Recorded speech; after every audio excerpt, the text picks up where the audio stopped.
வாங்கக்கா, என்னக்கா வேணும் உங்களுக்கு? வரேம்மா. இந்த ஆள் வேற 200 தான் கொடுத்துருக்கான். என்ன பண்ணுறது தெரியல. இப்போ விற்கிற விலைவாசிக்கு ஏதாவது வாங்க முடியுதா?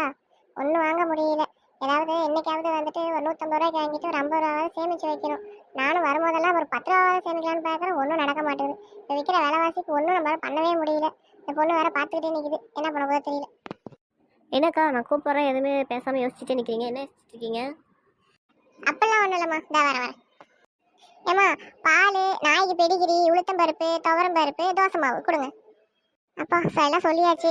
வாங்கிட்டு இன்னைக்கு ஒரு 10 ரூபா 5 ரூபாய் ஏதாவது மிச்சம் பண்ணி சேமிச்சு வைக்கணும். பிள்ளைங்களுக்கு வேறு எதுவுமே வாங்கி கொடுக்க முடியல. நாளைக்கு ஏதாவது பிள்ளைங்க அப்புறம் கேட்கல, அதுங்களுக்கு வாங்கி கொடுக்கணும். சரி, பார்க்கலாம் எவ்வளோ பில் வருதுன்னு வர தெரியல, பார்ப்போம். அக்கா, நீங்கள் சொன்னதெல்லாம் வண்டியில் ஏற்றியாச்சுக்கா. அக்கா, வேறு எதுவும் வேணுமா அக்கா? யோசிச்சு சொல்லுங்கக்கா. ஐயோ இல்லைம்மா, போதும் போதும். பில்லு எவ்வளோன்னு சொன்னீங்கன்னா சரியாக இருக்கும். அக்கா, பில்லு வந்து 210 ரூபா ஆச்சுங்கக்கா. ஆ